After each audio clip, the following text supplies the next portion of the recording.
ॐ श्री गुरुभ्यो नमः। हरिः ॐ।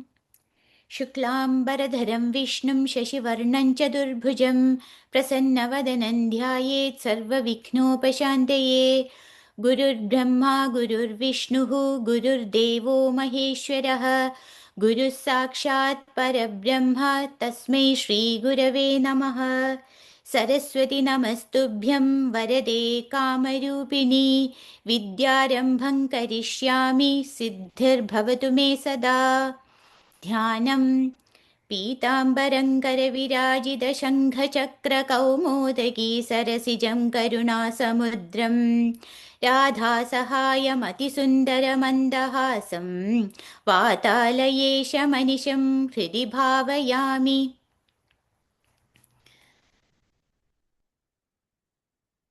ॐ नमो भगवते वासुदेवाय।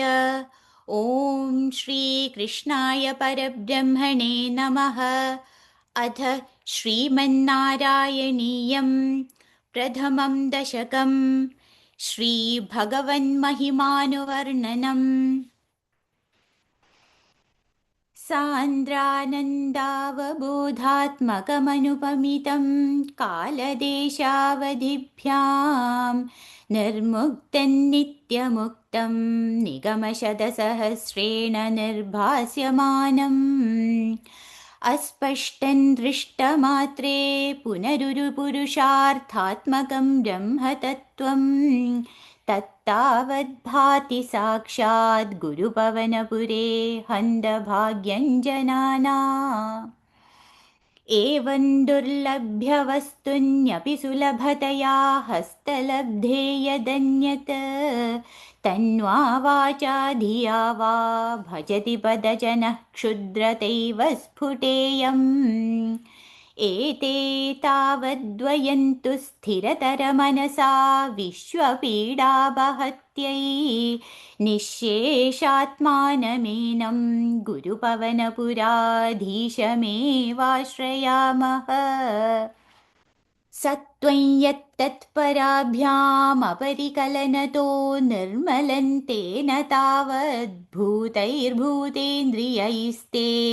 वपुरिति बहुशः श्रूयते व्यासवाक्यम्। तत्स्वच्छत्वादद्यदछादितपरसुखचिद्गर्भनिर्भासरूपं तस्मिन् धन्यारमन्ते श्रुतिमतिमधुरे सुग्रहे विग्रहे ते। निष्कम्पे नित्यपूर्णे निरवधि परमानन्दपीयूषरूपे निर्लीनानेकमुक्तावलिसुभगतमे निर्मलब्रह्मसिन्धौ। कल्लोलोल्लासतुल्यं खलु विमलतरं सत्त्वमाहुस्तदात्मा कस्मान्नो निष्कलस्त्वं सकल इति वचस्त्वत्कलास्वेव भूमन्। निर्व्यापारोऽपि निष्कारणमजभजसे यत्क्रियामीक्षणाख्यां तेनैवोदेति लीना प्रकृतिरसति कल्पापि कल्पादिकाले। तस्या संशुद्धमंशं कमपि तमतिरोधायकं सत्त्वरूपं सत्त्वं धृत्वा दधासि स्वमहिमविभवाकुण्ठवैकुण्ठरूपम्। तत्ते प्रत्यग्रधाराधरललितकलायावलीकेलिकारं लावण्यस्यैकसारं सुकृतिजनदृशां पूर्णपुण्यावतारम्। लक्ष्मीनिःशङ्कलीला निलयनममृतस्यन्तसन्दोहमन्तः सिञ्चत्सञ्चिन्तकानां वपुरनुकलये मारुतागारनाथ। कष्टाते सृष्टिचेष्टा बहुतरभवखेदावहा जीवभाजाम् इत्येवं पूर्वमालोचितमचितमया नैव मद्याभिजाने। नो चेजीवाः कथं वा मधुरतरमिदं त्वद्वपुष्टरसार्द्रं नेत्रैः श्रोत्रैश्च पीत्वा परमरससुधां बोधिपूरे रमेरन् नम्राणां सन्निधत्ते सततमपि पुरस्तैरनभ्यर्थितानप्यर्थान् कामानजस्रं वितरति परमानन्दसान्द्राङ्गतिं च इत्थन्निःशेषलभ्यो निरवधिकबलः पारिजातो हरे त्वं क्षुद्रन्तं शक्रवाटी द्रुममभिलषति व्यर्थमर्थिव्रजोऽयम् कारुण्यात् काममन्यन् ददति खलु परे स्वात्मदस्तो विशेषात् ऐश्वर्यादीशतेऽन्ये जगति परिजने स्वात्मनोऽपीश्वरस्त्वम् त्वय्युच्चैरारमन्ति प्रतिपदमधुरे चेतनास्फीतभाग्याः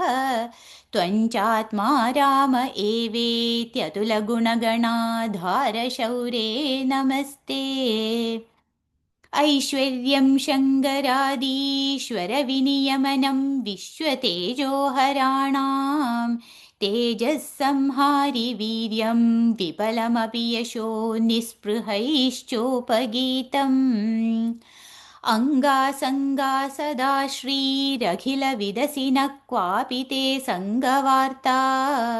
तद्वातागारवासिन्मुरहर भगवच्छब्दमुख्याश्रयोऽसि इति श्रीमन्नारायणीये श्रीभगवन्महिमानुवर्णनं नाम प्रथमं दशकं समाप्तम्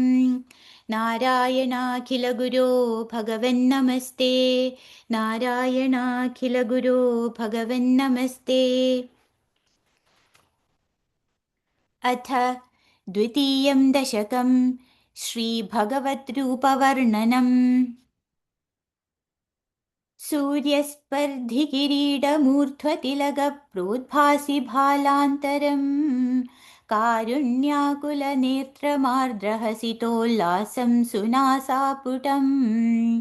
गण्डोद्यन्मकराभकुण्डलयुगं कण्ठोज्ज्वलत्कौस्तुभम् त्वद्रूपं वनमाल्यहारपटलश्रीवत्सदीप्रं भजे केयूराङ्गदकङ्गणोत्तममहारत्नाङ्गुलीयाङ्गितः श्रीमद्बाहुचतुष्कसङ्गतगदा शङ्घारिपङ्गेरुहाम् काञ्चित् काञ्चन काञ्चिलाञ्चितलसत्पीताम्बरालम्बिनीम् आलम्बे विमलाम्बुजद्युतिपदां मूर्तिं तवार्तिच्छिदम् यत्रैलोक्यमहीयसोऽपि महितं सम्मोहनं मोहनात् कान्तं कान्तिनिधानतोऽपि मधुरं माधुर्यधुर्यादपि सौन्दर्योत्तरतोऽपि सुन्दरतरं त्वद्रूपमाश्चर्यतोऽप्याश्चर्यं भुवनेन कस्य कुतुकं पुष्णाति विष्णो विभो तत्तादृङ्मधुरात्मकं तव वपुः सम्प्राप्य सम्पन्मयी सा देवी परमोत्सुका चिरतरन्नास्ते स्वभक्तेष्वपि तेनास्याबत कष्टमच्युत विभो त्वद्रूपमानोज्ञकप्रेमस्थैर्यमयाद चापलबलाच्चापल्यवार्तोदभूत् लक्ष्मीस्तावकरामणीयकहृदैवेयं परेष्वस्थिरेत्यस्मिन्नन्यदभिप्रमाणमधुना वक्ष्यामि लक्ष्मीपते ये त्वद्ध्यानगुणानुकीर्तनरसासक्ता हि भक्ता जनाः तेष्वेषा वसति स्थिरैव दयितप्रस्तावदत्तादरा एवं भूतमनोज्ञतानवसुधा निश्यन्दसन्दोहनम् त्वद्रूपं परचिद्रसायनमयं चेतोहरं शृण्वताम्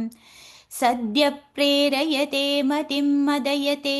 रोमाञ्जयत्यङ्गकम् व्यासिञ्जत्यपि शीतबाष्पविसरैरानन्दमूर्च्छोद्भवैः एवं भूततया हि भक्त्यभिहितो योगः स योगद्वयात् कर्मज्ञानमयाद्भृशोत्तमतरो योगीश्वरैर्गीयते सौन्दर्यगरसात्मके त्वयि खलु प्रेमप्रकाशात्मिका भक्तिर्निःश्रममेव विश्वपुरुषैर्लभ्या रमावल्लभ निष्कामन्नियतस्वधर्मचरणं यत्कर्म योगाभिधम् तद्दूरेत्यभलं यतौपनिषदज्ञानोपलभ्यं पुनः तत्त्वव्यक्ततया सुदुर्गमतरं चित्तस्य तस्मात् विभो त्वत्प्रेमात्मकभक्तिरेव सततं स्वादीयसी श्रेयसी अत्यायासकराणि कर्मपटलान्याचर्यनिर्यन्मलाः बोधे भक्तिपथेऽथवाप्युचितता मायान्ति किन्तावता क्लिष्ट्वा तर्कपथे परन्तव वपुर्ब्रह्माख्यमन्ये पुनः चित्तार्द्रत्वमृते विचिन्त्य बहुभिः सिद्ध्यन्ति जन्मान्तरैः त्वद्भक्तिस्तु कधारसामृतझरी निर्मज्जनेन स्वयं सिद्ध्यन्ति विमलप्रबोधपदवीमक्लेशतस्तत्त्वती सद्यः सिद्धिकरी जयत्ययि विभो सैवास्तु मे त्वत्पदप्रेमप्रौढिरसार्द्रता द्रुततरं वातालयाधीश्वर इति श्रीमन्नारायणीये श्रीभगवद्रूपवर्णनं नाम द्वितीयं दशकं समाप्तम् नारायणाखिलगुरो भगवन्नमस्ते नारायणाखिलगुरो भगवन्नमस्ते। अथ तृतीयं दशकं भक्तस्वरूपवर्णनं भक्तिप्रार्थना च पठन्तो नामानि प्रमदभरसिन्धौ निपतिताः स्मरन्तो रूपन्ते वरद कथयन्तो गुणकथाः चरन्तो ये भक्तास्त्वयि खलु रमन्ते परममून् अहं धन्यान् मन्ये समधिगतसर्वाभिलषितान् गदक्लिष्टं कष्टं तव चरणसेवारसभरेऽप्यनासक्तं चित्तं भवति पदविष्णो कुरुदयां भवत्पादाम्भोजस्मरणरसिको नाम निवहान् अहं गायं गायं कुहचन विवत्स्यामि विजने कृपा ते जाता चेत्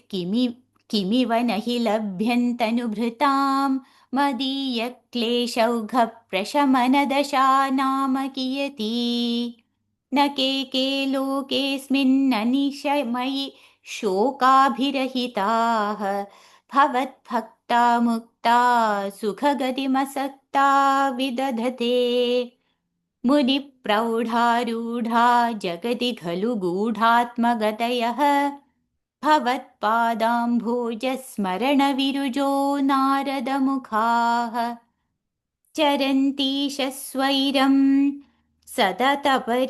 निर्भातपरचित् सदानन्दाद्वैतप्रसर परिमग्ना किमपरम् भवद्भक्तिस्फीता भवतु मम सैव प्रशमयेत् अशेषक्लेशौघन्न खलु हृदि सन्देहकणिका न चेद्वास्योऽस्यक्तिस्तव च वचनौ नैगमवचः भवेन्मिथ्यारध्या पुरुषवचनप्रायमखिलम् भवद्भक्तिस्तावत् प्रमुखमधुरा त्वद्गुणरसात् किमप्यारूढा चेदखिलपरितापप्रशमनी पुनश्चान्ते स्वान्ते विमलपरिबोधोदयमिलन् महानन्दाद्वैतं दिशति किमतः प्रार्थ्यमपरम् विधूय क्लेशान्मे कुरु चरणयुग्मन् धृतरसं भवत्क्षेत्रप्राप्तौ करमपि च ते पूजनविधौ भवन्मूर्त्यालोके नयनमधते पादतुलसी परिघ्राणे घ्राणं श्रवणमपि ते चारुचरिते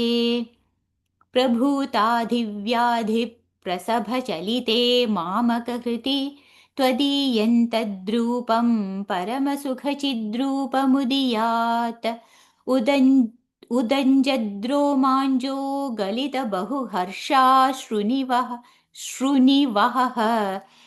यथा विस्मार्यासं दुरुपशमपीडा परिभवान् मरुद्गेहाधीश त्वयि खलु पराञ्जोऽपि सुखिनः भवत्स्नेही सोऽहं सुबहु परितप्ये च किमिदम् अकीर्तिस्ते मा भूद्वरदगदभारं प्रशमयन् भवद्भक्तोत्तंसं झटिति कुरु मां कंसदमन किमुक्तैर्भूयोभिस्तव हि करुणा यावदुदीयाद् अहं तावद्देव प्रहितविविधार्थप्रलपितः पुरक्लृप्ते पादे वरद तव नेष्यामि दिवसान् यथाशक्तिव्यक्तं नतिनुदि निषेवा विरचयन् इति श्रीमन्नारायणीये भक्तस्वरूपवर्णनं भक्तिप्रार्थना चेति तृतीयं दशकं समाप्तं नारायणाखिलगुरो भगवन्नमस्ते नारायणाखिलगुरो भगवन्नमस्ते अथ चतुर्थं दशकम् अष्टाङ्गयोगवर्णनं योगसिद्धिवर्णनं च कल्यतां मम कुरुष्व तावतीं कल्यते भवदुपासनय्यया स्पष्टमष्टविधयोगचर्यया पुष्टयाशु तव तुष्टिमाप्नुयाम् ब्रह्मचर्यदृढतादिभिर्यमैराप्लवादिनियमैश्च पाविताः कुर्महे दृढममी सुखासनं पङ्कजाद्यमपि वा भवत्पराः तारमन्तरनुचिन्त्य सन्ततं प्राणवायुमभियम्य निर्मलाः इन्द्रियाणि विषयादधापहृत्या स्महे भवदुपासनोन्मुखाः अस्फुटेव पुषिते प्रयत्नतः धारयेमधिषणां मुहुर्मुहुः तेन भक्तिरसमन्दरार्द्रताम् उद्वहेम भवदङ्घ्रिचिन्तकाः विस्फुटावयवभेदसुन्दरं त्वद्वपुः सुचिरशीलनावशात् आश्रमं मनसि चिन्तयामहे ध्यानयोगनिरतास्त्वदाश्रयाः ध्यायतां सकलमूर्तिमीदृशीम् उन्मिषन्मधुरताहृतात्मनां सान्द्रमोदरसरूपमान्तरं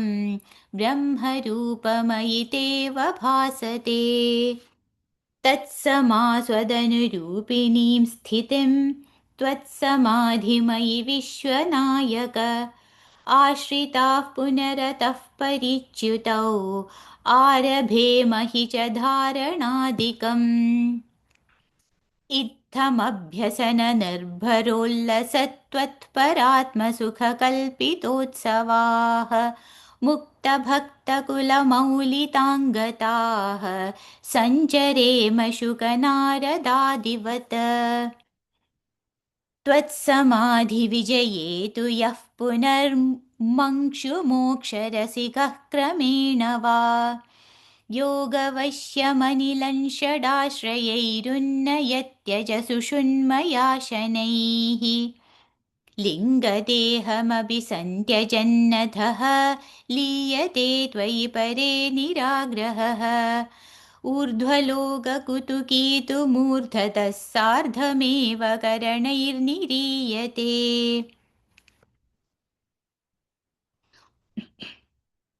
अग्निवासरवलक्षपक्षगैरुत्तरायणजुषा च दैवतैः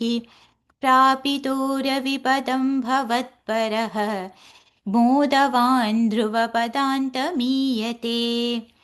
आस्थितो धमहरालये यदा शेषवक्त्रदहनोष्मणार्ध्यते ईयते भवतु पाश्रयस्तदा वेधसः पदमतः पुरैव वा तत्र वा तव पदेऽधवा वसन् प्राकृतप्रलय एति मुक्ततां स्वेच्छया खलु पुरा विमुच्यते संविभिद्य जगदण्डमोजसा तस्य चक्षितिपयो महो निलद्यो महत्प्रकृतिसप्तकावृतीः तत्तदात्मकतया या विशन्तुखी याति ते पदमनावृतं विभो अर्चिरादिगतिमीदृशीं व्रजन् विच्युतीं भजते जगत्पते सच्चिदात्मकभवद्गुणोदयानुच्चरन्दमनिलेश पाहि माम् इति श्रीमन्नारायणीये अष्टाङ्गयोगवर्णनं योगसिद्धिवर्णनं चेति चतुर्थं दशकं समाप्तम् नारायणाखिलगुरो भगवन्नमस्ते नारायणाखिलगुरो भगवन्नमस्ते अथ पञ्चमं दशकं विराट्पुरुषोत्पत्तिवर्णनम् व्यक्ताव्यक्तमिदन्न किञ्चिदभवत् प्राक्प्राकृतप्रक्षये मायायां गुणसाम्यरुद्धविकृतौ त्वय्यागतायाल्लयम् नो मृत्युश्च तदामृतं च समभून्नान्हो न रात्रे स्थितिः तत्रैकस्त्वमिशिष्यथाः किल परानन्दप्रकाशात्मना कालः कर्मगुणाश्च जीवनिवहाः विश्वञ्च कार्यं विभो चिल्लीलारतिमेयुषि त्वयि तदा निर्लीनतामाययुः तेषान्नैव वदन्त्यसत्त्वमयि भोः शक्त्यात्मना तिष्ठतां नो चेत् किं गगनप्रसूनसदृशां भूयो भवेत् सम्भवः एवं च द्विपरार्धकालविगता वीक्षांसि सृक्षात्मिकां बिभ्राणे त्वयि चुक्षुभे त्रिभुवनी भावाय माया स्वयं मायातः खलु कालशक्तिरखिला दृष्टं स्वभावोऽपि च प्रादुर्भूय गुणान् विकास्य विदधुस्तस्या सहायक्रियाम् माया सन्निहितो प्रविष्टवपुषा साक्षीति गीतो भवान् भेदैस्तां प्रतिबिम्बतो विविशिवान् जीवोऽपि नैवापरः कालादिप्रतिबोधिताध भवता सञ्ज्योतिता च स्वयं माया सा खलु बुद्धितत्त्वमसृजद्योऽसौ महानुच्यते तत्रासौ त्रिगुणात्मकोऽपि च महान् सत्त्वप्रधानः स्वयं जीवेऽस्मिन् खलु निर्विकल्पमहिमित्युद्बोधनिष्पादकः चक्रेऽस्मिन् सविकल्पबोधकमहं तत्त्वं महान् खल्वसौ सम्पुष्टं त्रिगुणैस्तमोति बहुलं विष्णो भवत्प्रेरणात् सोऽहं च त्रिगुणक्रमात्रिविधतामासाद्य वैकारिकः भूयस्तैज सतामसवाति भवन्नाद्येन त्वात्मना देवानिन्द्रियमानिनो कृतदिशा वातार्कपाशश्विनः वह्नीन्द्राच्युतमित्रकान् विधुविधिः श्रीरुद्रशारीरकान् भूमन्मानसबुद्ध्यहङ्कृतिमिलच्चित्ताख्यवृत्त्यन्वितं तच्छान्दः करणौ विभो तव बलात् स त्वां च एवासृजत जातस्तैजसतो दशेन्द्रियगणस्तत्तामसांशात् पुनः तन्मात्रं नभसो मरुत्पुरपते शब्दो जनित्वद्बलात् शब्दाद्व्योमततः ससर्जिध विभो स्पर्शन्ततो मारुतं तस्माद्रूपमतो महोधचरसं तोयं च गन्धं महीम् एवं माधव पूर्वपूर्वकलनाद्याद्याद्यधर्मान्वितं भूदग्राममिमं त्वमेव भगवन् प्राकाशयस्तामसात् एते भूतगणास्तथेन्द्रियगणा देवाश्च जाताः पृथक् नोषे कुर्भुवनाण्डनिर्मितिविधौ देवैरमीभिस्तदा त्वन्नानाविधसूक्तिभिर्नुतगुणस्त्वत्त्वान्यमून्याविशन् चेष्टाशक्तिमुदीर्य तानि घटयन् हैरण्यमण्डं व्यधाः अण्डं तत्खलु पूर्वसृष्टसलिले तिष्ठत्सहस्रं समाह निर्भिन्दन्न कृधाश्चतुर्दश जगद्रूपं विराडाह्वयम् साहस्रैकरपादमूर्धनि वहैर्निःशेषजीवात्मकः निर्भातोऽसि मरुत्पुराधिपसमां त्रायास्व सर्वामयात् इति श्रीमन्नारायणीये विराट्पुरुषोत्पत्तिवर्णनं नाम पञ्चमं दशकं समाप्तं। नारायणाखिलगुरो भगवन्नमस्ते। नारायणाखिलगुरो भगवन्नमस्ते। अथ षष्ठं दशकं विराट् देहस्य जगदात्मत्ववर्णनम्। एवं चतुर्दश जगन्मतयान्तगतस्य पातालमीश तव पादतलं वदन्ति पादोर्ध्वदेशमपि देवरसातलन्ते गुल्फद्वयं खलु महातलमद्भुतात्मन् जङ्घे तलातलमधो सुतलं च जानु किञ्चोरुभागयुगलं वितलातले द्वे क्षोणीतलं जघनमम्बरमङ्गनाभिः वक्षश्च शक्रनिलयस्तव चक्रपाणे ग्रीवामहस्तव मुखं जनस्तपस्तु फालं शिरस्तव समस्तमयस्य सत्यम् एवं जगन्मयतनो जगदाश्रितैरप्यन्यर्निबद्धवपुषे भगवन्नमस्ते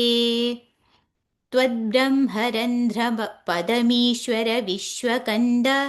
छन्दांसि केशवघनास्तव केशपाशाः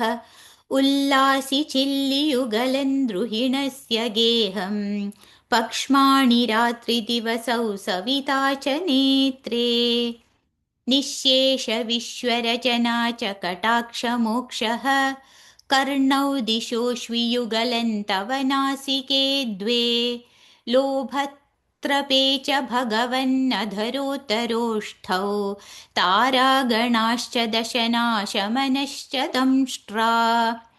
मायाविलासहसितं श्वसितं समीरः जिह्वाजलं वचनमीश शकुन्तपङ्क्तिः सिद्धादयस्वरगणा मुखरन्ध्रभग्निः देवाभुजास्तनयुगं तव धर्मदेवः पृष्टन्ध्वधर्म इह देवमनःसुधांशुः अव्यक्तमेव हृदयाम्बुजमम्बुजाक्ष कुक्षिः समुद्रनिवहा वसनन्तु सन्ध्ये शेभः प्रजापतिरसौ वृषणौ च मित्रः श्रोणीस्थलं मृगगणाः पदयोर्नखास्ते हस्त्युष्ट्रसैन्धवमुखा गमनन्तु कालः विप्रादिवर्णभवनं वदनाब्जबाहुचारूरुयुग्मचरणं करुणाम्बुधे ते संसारचक्रमयि चक्रधरक्रियास्ते वीर्यं महासुरगणोऽस्थिकुलानि शैलाः नाड्यः सरित्समुदयस्तरवश्च रोमजीयाद्दिदं वपुरनिर्वचनीयमीश ईदृग्जगन्मयवपुस्तव कर्मभाजां कर्मावसानसमये स्मरणीयमाहुः तस्यान्तरात्मवपुषे विमलात्मने ते वातालयाधिपनमोऽस्तु निरुन्धिरोगान् इति श्रीमन्नारायणीये विराट्देहस्य जगतात्मत्ववर्णनं नाम षष्ठं दशकं समाप्तं नारायणाखिलगुरो भगवन्नमस्ते नारायणाखिलगुरो भगवन्नमस्ते अथ सप्तमं दशकं हिरण्यगर्भोत्पत्तिवर्णनं वैकुण्ठदर्शनं च एवं देवचतुर्दशात्मकजगद्रूपेण जातः पुनः तस्योर्ध्वं खलु सत्यलोकनिलये जातोऽसि धाता स्वयं यं शंसन्ति हिरण्यगर्भमखिलत्रैलोक्यजीवात्मकं यो भूत्स्फीतरजो विकारविकसन्नानासि सृक्षारसः सोऽयं विश्वविसर्गदत्तहृदयः सम्पश्यमानः स्वयं बोधं खल्वनवाप्य विश्वविषयं चिन्ताकुलस्तस्थिवान् तावत् त्वं जगतां पते तपतपेत्येवं हि वैहायसीं वाणीमेनमशश्रिव श्रुतिसुखां कुर्वंस्तपः प्रेरणाम् कोऽसौ मामवदत्पुमानिति जलापूर्णे जगन्मण्डले दिक्षु द्वीक्ष्य किमप्यनीक्षितवता वाक्यार्थमुत्पश्यता दिव्यं वर्षसहस्रमात्ततपसा तेन त्वमाराधितः तस्मै दर्शितवानसि स्वनिलयं वैकुण्ठमेकाद्भुतम् माया यत्र कदापि नो विकुरुते भाते जगद्भ्यो बहिः शोकक्रोधविमोहसाध्वसमुखा भावास्तु दूरङ्गताः सान्द्रानन्दझरी च यत्र परमज्योतिप्रकाशात्मके तत्ते धाम विभावितं विजयते वैकुण्ठरूपं विभो यस्मिन्नाम चतुर्भुजा श्यामावतादत्विषः नानाभूषणरत्नदीपितदिशो राजद्विमानालयाः भक्तिप्राप्ततथाविधोन्नतपदा दीव्यन्ति दिव्या जनाः तत्ते धाम निरस्तसर्वशमलं वैकुण्ठरूपं जयेत्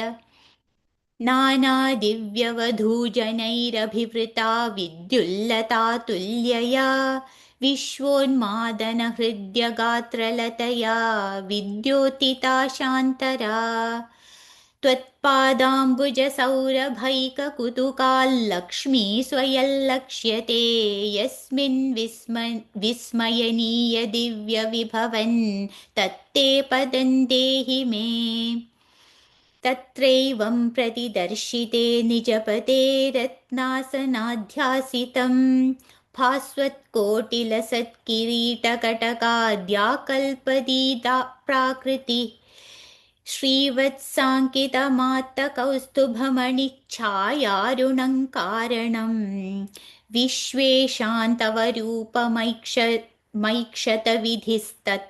विभो भातु मे कालाम्भोदकलाय कोमलरुचिचक्रेण चक्रं दिशाम् आवृण्वानमुदारमन्दहसितस्यन्दप्रसन्नाननम् राजत्कम्बुगदारिपङ्कजधर श्रीमद्भुजामण्डलम् स्रष्टुस्तुष्टिकरं वपुस्तव विभो मद्रोगमुद्वासयेत् दृष्ट्वा संभृतसम्भ्रमः कमलभूस्त्वत्पादपाधोरुहे हर्षावेशवशं वदो निपतितः प्रीत्या कृतार्थी भवन् जानास्येव मनीषितं मम विभो ज्ञानं तदा पादय द्वैताद्वैतभवत्स्वरूपपरमित्याचष्टतन् त्वां भजे आताम्रे चरणे विनम्रमधतं हस्तेन हस्ते स्पृशन् बोधस्ते भविता न सर्गविधिभिर्बन्धोऽपि सञ्जायते इत्याभाष्य गिरं प्रतोष्य नितरां तच्चित्तगूढस्वयं सृष्टौ तं समुदैरयः स भगवन्नुल्लासयोल्लाघताम् इति श्रीमन्नारायणीये हिरण्यगर्भोत्पत्तिवर्णनं वैकुण्ठदर्शनं चेति सप्तमं दशकं समाप्तं नारायणाखिलगुरो भगवन्नमस्ते नारायणाखिलगुरो भगवन्नमस्ते अथ अष्टमं दशकं प्रलयवर्णनं जगत्सृष्टिप्रकारवर्णनं च एवं तावत् प्राकृतप्रक्षयान्ते ब्राह्मे कल्पे ह्यादिमे लब्धजन्मा ब्रह्मा भूयस्त्वत्त एवाप्यवेदान् सृष्टिं चक्रे पूर्वकल्पोपमानाम् सोऽयं चतुर्युगसहस्रमितान्यहानि तावन्मिताश्च रजनीर्बहुशो निनाय निद्रात्यसौ त्वयि निलीय समं स्वसृष्टैः नैमित्तिकप्रलयमाहुरतोऽस्य रात्रिम् अस्मादृशां पुनरहर्मुखकृत्यतुल्यां सृष्टिं करोत्यनुदिनं स भवत्प्रसादात् प्राग्ब्राह्मकल्पजनुषां च परायुषां तु सुप्तप्रबोधनसमास्ति तदापि सृष्टिः पञ्चाशदब्दमधुना स्ववयोर्धरूपम् एकं परार्थमतिवृत्य हि वर्ततेऽसौ तत्रान्त्यरात्रिजनितान् कथयामि भूमन् पश्चाद्दिनावतरणे च भवद्विलासान् दिनावसानेऽध सरोजयोनिः सुषुप्तिकामास्त्वयि सन्निलिल्ये जगन्ति च तत्त्वज्जठरं समीयुः तदेदमेकार्णवमास विश्वं तवैव वेशे भणिराजिशेषे जलैकशेषे भुवने स्म शेषे आनन्दसान्द्रानुभवस्वरूपः स्वयोगनिद्रा परिमुद्रितात्मा कालाख्यशक्तिं प्रलयावसाने प्रबोधयेत्यादिशता किलादौ त्वया प्रसुप्तं परिसुप्तशक्तिव्रजेन तत्राखिलजीवधाम्ना चतुर्युगाणां च सहस्रमेवं त्वयि प्रसुप्ते पुनरद्वितीये कालाख्यशक्तिः प्रथमप्रबुद्धा प्राबोधयत्वां किल विश्वनाथ विबुध्य च त्वं जलगर्भशायिन् विलोक्य लोकानखिलान् प्रलीनान् तेष्वेव सूक्ष्मात्मतया निजान्तस्थितेषु विश्वेषु दधाद दृष्टिं ततस्त्वदीयादयिनाभिरन्ध्रात् उदञ्चितं किञ्जन दिव्यपद्मं निलीननिःशेषपदार्थमाला संक्षेपरूपं मुकुलायमानम् तदेतदम्भोरुहकुड्मलन्ते कलेबरात्तोयपधे प्ररूढम् बहिर्निरीतं परितस्फुरद्भिः स्वधामभिर्ध्वान्तमलन्यकृन्दत सम्भुल्लपत्रे नितरां विचित्रे तस्मिन् भवद्वीर्यधृते सरोजे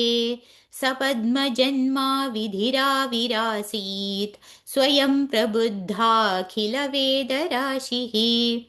अस्मिन् परात्मन्ननुपाद्मकल्पे त्वमिद्धमुद्धापितपद्मयोनिः अनन्तभूमाममरोगराशिं निरुन्धिवातालयवासविष्णो इति श्रीमन्नारायणीये प्रलयवर्णनं जगत्सृष्टिप्रकारवर्णनं चेति अष्टमं दशकं समाप्तम् नारायणाखिलगुरो भगवन्नमस्ते नारायणाखिलगुरो भगवन्नमस्ते अथ नवमं दशकं जगत्सृष्टिवर्णनम् स्थितः स कमलोद्भवस्तव हि नाभिपङ्गेरुहे कुतस्विदिदमम्बुधावुदितमित्यनालोकयन् तदीक्षणकुतूहलात्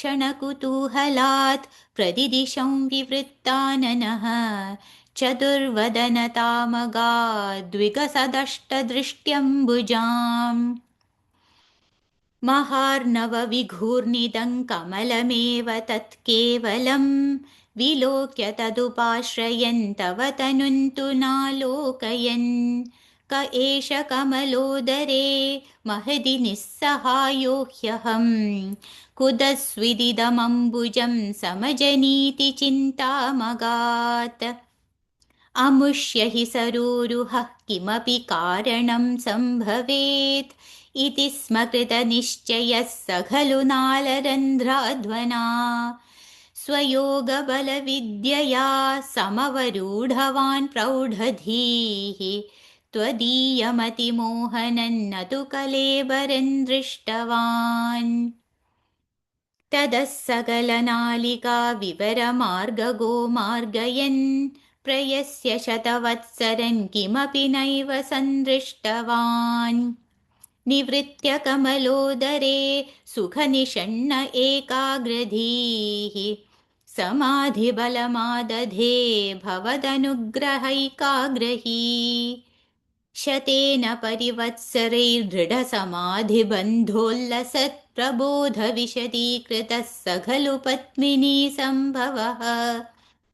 अदृष्टचरमद्भुतं तव हि रूपमन्तर्दृशा व्यचष्टपरितुष्टधीर्भुजगभोगभागाश्रयम् किरीटमकुटोल्लसत्कटकहारकेयूरयुङ्मणिस्फुरितमेखलं सुपरिवीतपीताम्बरम् कलायकुसुमप्रभङ्गलतलोल्लसत्कौस्तुभम्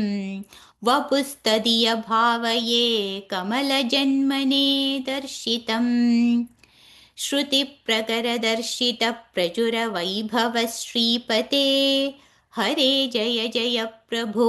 पदमुपैषि दिष्ट्यादृशोः कुरुष्व धियमाशु मे भुवननिर्मितौ कर्मठाम् इति द्रुहिणवर्णितः स्वगुणबंहिमा पाहि माम् लभस्व भुवनत्रयीरचनदक्षतामक्षतां गृहाणमदनुग्रहं कुरु तपश्च भूयो विधे भवत्वखिलसाधनी मयि च भक्तिर्यत्युत्कटेत्युदीर्यगिरमादधा मुदितचेतसंवेधसम् शतं कृततपास्ततः स खलु दिव्यसंवत्सरान् अवाप्यत च पोबलं मतिबलं च पूर्वाधिकम् उदीक्ष्य किल कम्पितं पयसि पङ्कजं वायुना भवद्बलविजृम्भितः पवनपाधसी पीतवान् तवैव कृपया पुनः सरसिजेन तेनैव सह प्रकल्प्य भुवनत्रयीं प्रववृते प्रजानिर्मितौ तथाविधकृपाभरो गुरुमरुत्पुराधीश्वर त्वमाशु परिपाहि मां गुरुदयोक्षितैरीक्षितैः इति श्रीमन्नारायणीये जगत्सृष्टिवर्णनं नाम नवमं दशकं समाप्तम् नारायणाखिलगुरो भगवन्नमस्ते नारायणाखिलगुरो भगवन्नमस्ते अथ दशमं दशकं सृष्टिवैविध्यवर्णनम् वैकुण्ठवर्धितबलोधभवत्प्रसादात् अम्भोजयोनिरसृजत् किल जीवदेहान् स्थास्नूनि भूरुहमयानि तथातिरश्चां जातिं मनुष्यनिवहानपि देवभेदान् मिथ्याग्रहास्मि मदिरागविकोपभीतिः अज्ञानवृत्तिमिति पञ्चविधां सृष्ट्वा उद्दामतामसपदार्थविधानदूनः तेने त्वदीयचरणस्मरणं विशुद्ध्यै तावत् ससर्ज मनसा सनकं सनन्दं भूयः सनातनमुनिं च सनत्कुमारं ते सृष्टिकर्मणि तु तेन नियुज्यमानाः त्वत्पादभक्तिरसिका जगृहुर्नवाणीं तावत् प्रकोपमुदितं प्रतिरुन्धतोऽस्य भ्रूमध्यतो जनिमृडो भवतेकदेशः नामानि मे कुरु पदानि च हाविरिञ्जेत्यादौ रुरोद किल तेन स रुद्रनामा एकादशाह्वयतया च विभिन्नरूपं रुद्रं विधाय दयिता वनिताश्च दत्त्वा तावन्त्यदच्च पदानि भवत्प्रणुन्नः प्राह प्रजाविरचनाय च सादरन्तम् रुद्राभिसृष्टभयदाकृतिरुद्रसङ्घसम्पूर्यमाणभुवनत्रयभीतचेताः मा प्रजासृजतपश्चरमङ्गलायेत्याचष्टतं कमलभूर्भवदीरितात्मा तस्याधसर्गरसिकस्य मरीचिरत्रिः तत्रां गिराः क्रतुमुनिः पुलहः पुलस्त्यः अङ्गातजायत भृगुश्च वसिष्ठदक्षौ श्रीनारदश्च भगवन् भवदङ्घ्रिदासः धर्मादिकानभिसृजन्नध कर्मदञ्च वाणीं विधाय विधिरङ्गजसङ्कुलोऽभूत् त्वद्बोधितैः सनकदक्षमुखैस्तनूजैः उद्बोधितश्च विररामतमो विमुञ्जन् वेदान् पुराणनिवहानपि सर्वविद्याः कुर्वन्निजाननगणात् चतुराननोऽसौ पुत्रेषु तेषु विनिधाय ससर्गवृद्धिम् अप्राप्नुवंस्तव पदाम्बुजमाश्रितोऽभूत् जानन्नुपायमधदेहमजो विभज्य स्त्रीपुंसभावमभजन्मतु तद्वधूभ्यां ताभ्यां च मानुषकुलानि विवर्धयंस्त्वं गोविन्दमारुतपुरेश निरुन्धिरोगान् इति श्रीमन्नारायणीये सृष्टिवैविध्यवर्णनं नाम दशमं दशकं समाप्तं नारायणाखिलगुरो भगवन्नमस्ते नारायणाखिलगुरो भगवन्नमस्ते अथ एकादशं दशकं सनकादीनां वैकुण्ठप्रवेशवर्णनं जयविजयशापवर्णनं हिरण्यकशिपु हिरण्याक्षोत्पत्तिवर्णनं च क्रमेण सर्गे परिवर्धमाने कदापि दिव्यासनकादयस्ते भवद्विलोकाय विकुण्ठलोकं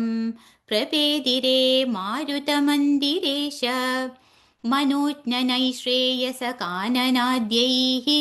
अनेकवापी मणिमन्दिरैश्च अनूपमन्तं भवतो निकेतं मुनीश्वराः प्रापुरतीककक्ष्याः भवद्दिदृक्षून् भवनौ विविक्षून् द्वास्थौ जयस्तान् विजयोऽप्यरुन्धाम् तेषां च चित्ते पदमापकोपः सर्वं भवत्प्रेरणयैव भूमन् वैकुण्ठलोकानुचितप्रचेष्टौ कष्टौ युवान् दैत्यगतिं भजेतम् इति प्रशप्तौ भवदाश्रयौ तौ हरिस्मृतिर्नोस्त्विति नेमतुस्तान् तदेददाज्ञाय भवानवाप्तः सहैव लक्ष्म्या बहिरम्बुजाक्ष खगेश्वरां सार्पितचारुबाहुः आनन्दयंस्तानभिराममूर्त्या प्रसाद्य गीर्भिस्तुवतो मुनीन्द्रान् अनन्यनाथावथ पार्षदौ तौ संरम्भयोगेन भवैस्त्रिभिर्माम् उपेतमित्यातकृपन्यगादीः त्वदीयभृत्यावध काश्यपातौ सुरारिवीरावुदितौ दितौ द्वौ सन्ध्यासमुत्पादनकष्टचेष्टौ यमौ च लोकस्य यमाविवान्यौ हिरण्यपूर्वः कशिपुः किलैकः परो हिरण्याक्ष इति प्रतीतः उभौ भवन्नाथमशेषलोकं रुषान्यरुन्धान्निजवासनान्धौ तयोर्हिरण्याक्षमहासुरेन्द्रः रणाय धावन्ननवाप्तवैरी भवत्प्रियाङ्क्ष्मां सलिले निमज्य चचारगर्वाद्विनदन्तगदावान् ततो जलेशात् सदृशं भवन्तं निशम्य बभ्रामगवेशयं स्वां भक्तैकदृश्यः स कृपानिधे त्वं निरुन्धिरोगान् मरुदालयेश इति श्रीमन्नारायणीये सनकादीनां वैकुण्ठप्रवेशवर्णनं जय विजयशापवर्णनं हिरण्यकशिपु हिरण्याक्षोत्पत्तिवर्णनं चेति 11 दशकं समाप्तं। नारायणाखिलगुरो भगवन्नमस्ते, नारायणाखिलगुरो भगवन्नमस्ते। अथ 12 दशकं वराहावतारवर्णनं भूम्युद्धरणवर्णनं च। स्वायम्भुवो मनुरथो जनसर्गशीलः दृष्ट्वा महीमसमये सलिले निमग्नाम् स्रष्टारमापशरणं भवदङ्घ्रिसेवातुष्टाशयं मुनिजने सह सत्यलोके कष्टं प्रजा सृजति मय्यव निर्निमग्ना स्थानं सरोजभव कल्पय तत्प्रजानाम् इत्येवमेष कथितो मनुना स्वयंभूः अम्भोरुहाक्ष तव पादयुगं व्यचिन्तीत् हा हा विभो जलमहन्यपिपं पुरस्तात् अद्यापि मज्जति मही किमहं करोमि इद्धं त्वदङ्घ्रियुगलं शरणं यतोऽस्य नासापुटात् समभवः शिशुकोलरूपी अङ्गुष्ठमात्रवपुरुत्पतितः पुरस्ताद् भूयोधकुम्भिसदृशः समजृम्भथास्त्वम् अभ्रेतधाविधमुदीक्ष भवन्तमुच्चैः विस्मेरतां विधिरगात् सह सूनुभिः स्वैः कोऽसावचिन्त्य महिमा किटिरुद्धितो मे नासापुटात् किमु भवेदचितस्य माया इद्धं विचिन्तयति धातरि शैलमात्रः सद्यो भवन् किल जगर्जितघोरघोरम् तन्ते निनादमुपकर्ण्य जनस्तपस्थाः सत्यस्थिताश्च मुनयो नुनुवुर्भवन्तम् तत्स्तोत्रहर्षुलमनाः परिणद्य भूयः तोयाशयं विपुलमूर्तिरवातरस्त्वम् ऊर्ध्वप्रसारि परिधूम्रविधूतरोमा प्रोक्षिप्तवालधिरवाङ्मुखघोरघोणः तूर्णप्रदीर्णजलदः परिघूर्णदक्ष्णा स्तोतॄन्मुनीन् शिशिरयन्नवतेरिधत्वम् अन्तर्जलन्तदनु सङ्कुलनक्रचक्रम् भ्राम्यत्तिमिङ्गिलकुलं कलुषोर्मिमालम् आविश्य भीषणरवेण रसातलस्थान् आकम्पयन् वसुमतीमगवेशयस्त्वम् दृष्ट्वा दैत्यहतकेन रसातलान्ते संवेशितां झटिति कूटकिटिर्विभो त्वम् आपातुकानविगणय्य सुरारिखेटान् दंष्ट्राङ्गुरेण वसुधामदधासलीलम् अभ्युद्धरन्नधधरां दशनाग्रलग्नमुस्ताङ्गुराङ्कित इवाधिकपीवरात्मा उद्धूतघोरसलिला जलधेरुदञ्जन् क्रीडावराहवपुरीश्वर पाहि रोगात् इति श्रीमन्नारायणीये वराहावतारवर्णनं भ्यूमुद्धरणवर्णनं चेति 12 दशकं समाप्तं। नारायणाखिलगुरो भगवन्नमस्ते। नारायणाखिलगुरो भगवन्नमस्ते। अथ 13 दशकं हिरण्याक्षवधवर्णनम् हिरण्याक्षं तावद्वरदभवदन्वेषणपरं चरन्तं सांवर्ते पयसि निजजङ्घापरिमिते भवद्भक्तो गत्वा कपटपडुधीर्नारदमुनिः शनैरूचे नन्दन् दनुजममिदिन्दं स्तव बलम् समायावी विष्णुर्हरदि भवदीयां वसुमतीं प्रभो कष्टं कष्टं किमिदमिति तेनाभिगतितः नदन् क्वासौ क्वासा विदिशमुनिना दर्शितपदः भवन्तं सम्प्रापद्धरणिधरमुद्यन्तमुदकात् अहो आरण्योऽयं मृग इति हसन्तं बहुतरैः दुरुक्तैर्विध्यन्तं दिदिसुतमवज्ञाय भगवन् महीन्द्रिष्ट्वा दंष्ट्रा शिरसि चकितां स्वेन महसा पयोधावाधाय प्रसभमुदयुङ्क्था मृधविदौ गदापाणौ दैत्ये त्वमपि हि गृहीतोन्नतगदः नियुद्धेन क्रीडन् घटघटरवोत्कृष्ट्यवियता रणा मिलति सुरसङ्घे द्रुतममुं निरुन्ध्या सन्ध्यातः प्रथममिति धात्रा जगदिशे गदोन्मर्दे तस्मिंस्तव खलु गदायान्दिति भुवः गदाघाताद्भूमौ झटिति पतितायामहः भोः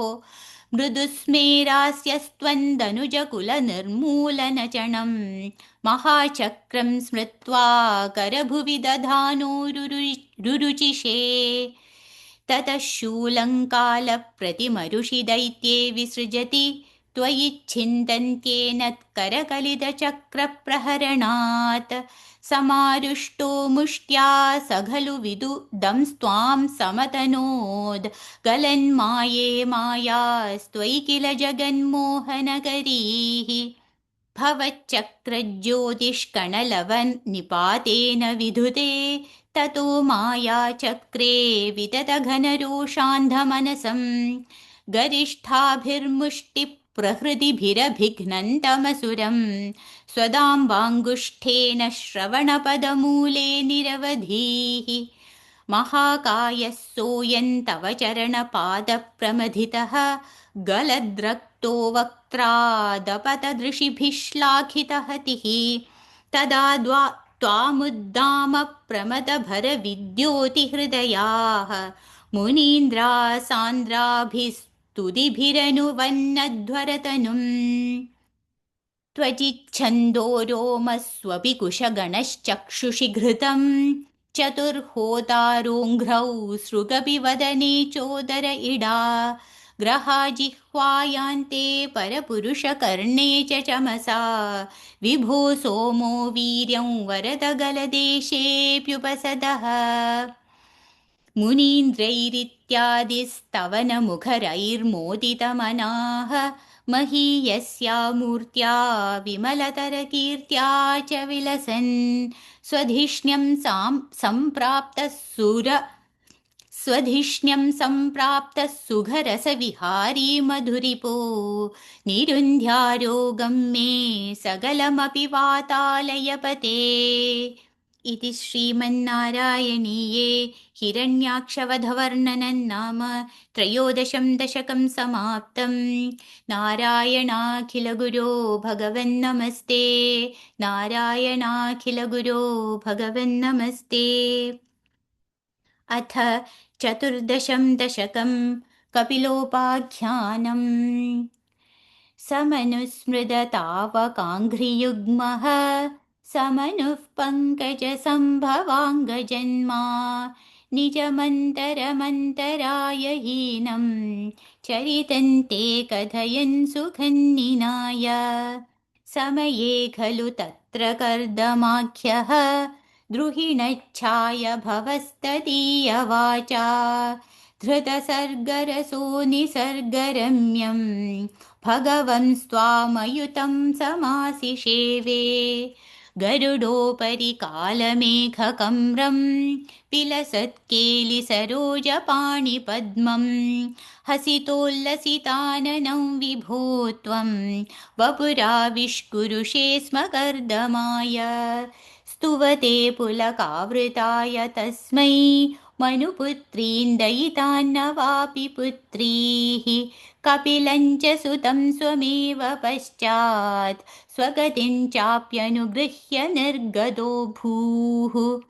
समनुश्चतरूपया महिष्या गुणवत्या सुतया च देवहूत्या भवदीरितनारदोपदिष्टः समगात् कर्दममागतिप्रतीक्षम् मनुरोपहृतां च देवहूतिं तरुणीरत्नमवाप्य कर्दमोऽसौ भवदर्चननिर्वृतोऽपि तस्यां दृढशुश्रूषणया दधौ प्रसादं स पुनस्त्वदुपासनप्रभावाद् द्वयिता कामकृते कृते विमाने वनिताकुलसङ्कुलो नवात्मा व्यहरद्देवपदेषु देवहूत्या शतवर्षमधव्यतीत्य सोऽयं नवकन्या समवाप्य धन्यरूपाः वनयानसमुद्यतोऽपि कान्ता हितकृत्वज्जननोत्सुकोऽन्यवात्सीत् निजभर्तृगिरा भवन्निषेवा निरतायामधदेव देवहूत्यां कपिलस्त्वमजायधा जनानां प्रधयिष्यन् परमात्मतत्त्वविद्याम् वनमेयुषि कर्दमे प्रसन्ने मत सर्वस्वमुपादिशन् जनन्यै कपिलात्मकवायुमन्दिरेश त्वरितं त्वं परिपाहि मां गदौघात् इति श्रीमन्नारायणीये कपिलोपाख्यानं नाम चतुर्दशं दशकं समाप्तं नारायणाखिलगुरो भगवन्नमस्ते नारायणाखिलगुरो भगवन्नमस्ते अथ पञ्चदशं दशकं कपिलोपदेशः मतिरिह गुणसक्ता बन्धकृत्तेष्वसक्ता त्वमृतकृदुपरुन्धे भक्तियोगस्तु सक्तिं महदनुगमलभ्या भक्तिरेवात्र साध्या कपिलतनुरिति त्वं देवहूत्यै न्यगादीः प्रकृतिमहदहङ्काराश्च मात्राश्च भूतान्यपि हृदपि दशाक्षी पूरुषः पञ्चविंशः इति विदितविभागो मुच्यते सौ प्रकृत्या कपिलतनुरिति त्वं देवहूत्यै न्यगादीः प्रकृतिगतगुणौघैर्नाज्यते पूरुषोऽयं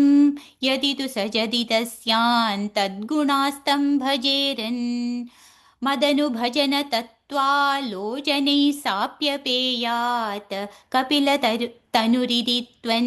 देवहूत्यैन्यगादीः विमलमति विमलमतिरुपातैरासनाद्यैर्मदङ्गं